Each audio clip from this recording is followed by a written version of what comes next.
Volvemos con más ABC Rural.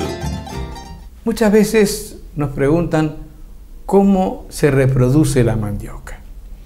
Por eso vamos a ver algo muy importante, que es cómo seleccionan la rama semilla, porque de la rama de la mandioca se corta y se sacan lo que se llama rama semilla.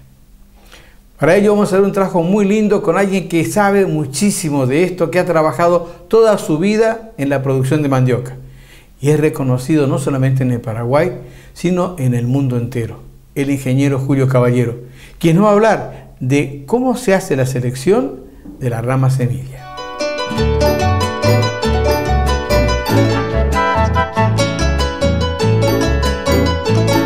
Actualmente nos encontramos en la época de que se debe hacer la cosecha de semilla de mandioca, ¿verdad? Y en esta etapa es muy importante de hacer una buena selección de plantas para la obtención de semillas, porque hay muchísimos problemas de enfermedades y plagas que se transmiten a través de las semillas. Por eso tenemos que hacer la práctica de cosecha de semillas así con mucho cuidado, con una selección rigurosa. La época ideal para la cosecha de semillas es fines de mayo y los primeros días de junio, antes que ocurra las primeras heladas, ¿verdad? Además ya encontramos cultivos que tienen más de 8 meses, que tiene la madurez como para conservar la semilla, ¿verdad? A la consulta de ¿por qué es conveniente hacer el corte de las ramas para la obtención de semillas de mandioca antes de las heladas? El ingeniero Caballero dijo: porque al manifestarse el frío con menos de 12 grados de temperatura, la planta ya no crece, ya no trabaja y por lo tanto ya podemos conservar sin perjudicar la producción. Y al no haber actividad vegetativa, ya no hay más acumulación ni no va a aumentar más rendimiento, porque ya la actividad fotosintética ya se reduce al mínimo y la planta ya prácticamente se pone a dormir. ¿Cómo el productor puede saber qué ramas elegir para obtener buenas semillas? Primero tenemos que saber qué variedad de mandioca vamos a cosechar para nuestra semilla, porque hay variedades que tienen ramificaciones y hay variedades que no tienen ramificaciones. En esta plantación, por ejemplo, vemos muchísimas plantas que tienen así algunas ramificaciones o brotación doble. En condiciones normales, la planta que tiene una sola ramificación debería tener un solo tallo. Y entonces hay enfermedades que no presentan así síntomas visibles, pero altera la fisiología de la planta. Por ejemplo, acá podemos apreciar, podemos apoyar en la imagen, por ejemplo, las ramificaciones que tiene. Una variedad que tiene una sola ramificación, tiene, por ejemplo, allí como cuatro brotes falsos, le dirían, porque este es el tallo principal. Y fíjense acá que hay cuántas yemas laterales sale y emite ramas con menor desarrollo, que no sirve para semilla, porque si nosotros llegásemos a utilizar esta planta como semilla, toda la planta que salga va a tener esta misma característica. Va a tener la misma cosa. Acá podemos ver, por ejemplo, tiene dos tallos. Y ese en condiciones normales debería tener un solo tallo. Porque hay alguna enfermedad que no tiene síntomas visibles, pero sí se manifiesta en esta forma, ¿verdad? Y porque esta es una enfermedad que se transmite exclusivamente por semilla. Esta, por ejemplo, una variedad ramificada, ¿verdad? Que se ve bien la altura, que se ve un solo tallo y después a cierta altura empieza a emitir las ramificaciones. Y no, desde la base no puede salir dos tallos. Posteriormente nos mostró una rama ideal para la obtención de semillas de mandioca. Esta es una variedad Tacuara Saguiyú que tiene un solo tallo, que tiene buen desarrollo aéreo. Buen desarrollo, o sea que es una planta ideal que no tiene así síntomas visibles de enfermedad en la parte del tallo, ¿verdad? Las yemas y eso están bien. Porque hay plantas, por ejemplo, que tienen problemas de enfermedad y podemos apreciar en las yemas que tienen los brotes falsos, ¿verdad? Esta, por ejemplo, es una planta ideal para esta variedad. Y entonces esta es una planta que esta planta sirve para semilla, ¿verdad? Por ejemplo, una planta que está a 2 metros de la otra planta así ideal, encontramos una planta. ¿Por qué si acá no hay diferencia de suelo? Se hizo la plantación el mismo día y tenemos una planta así con un desarrollo inferior. ¿Por qué? Porque a esta planta le tocó una porción del tallo en la parte terminal que tiene menos energía y entonces tiene poco desarrollo, porque la energía que lleva la semilla es la que marca prácticamente el desarrollo.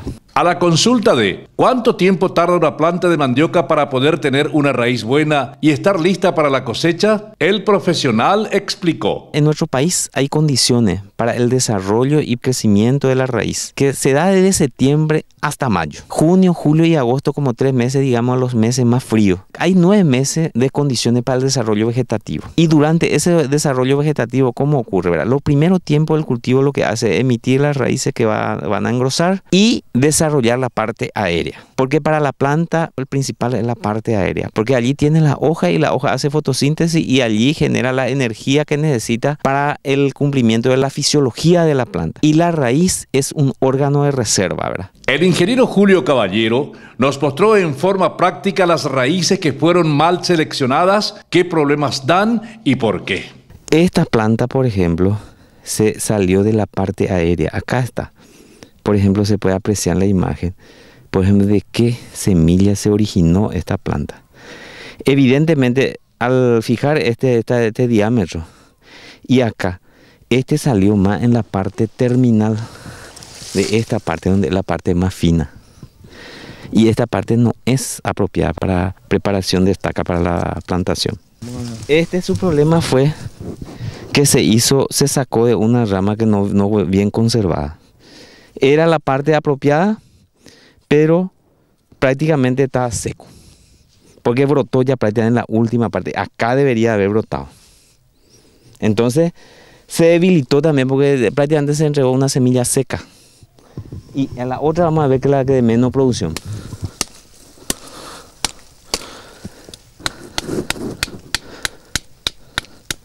Fíjense acá, por ejemplo, la semilla.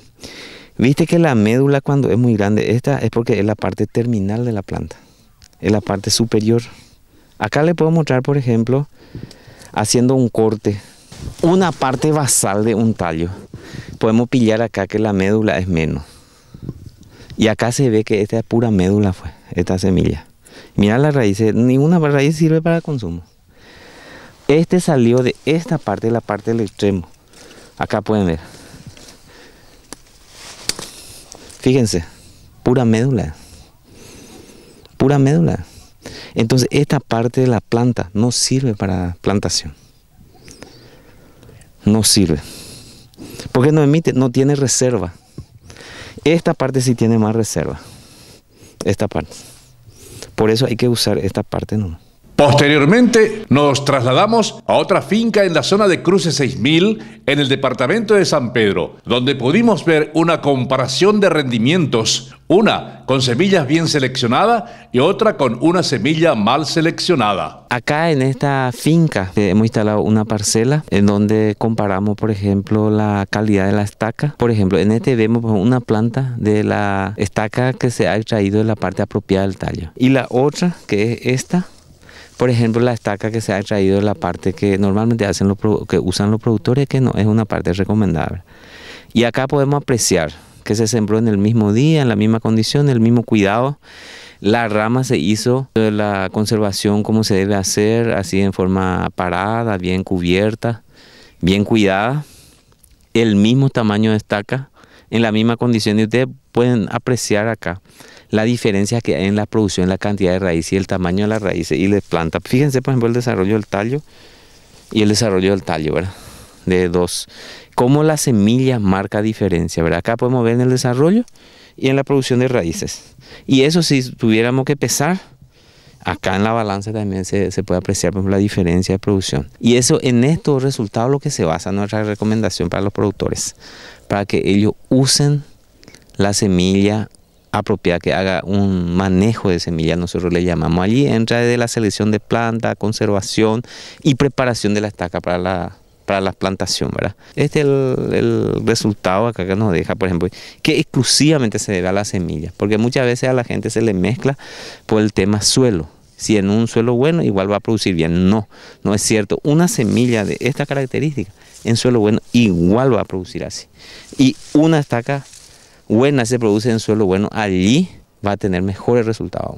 Así es la diferencia.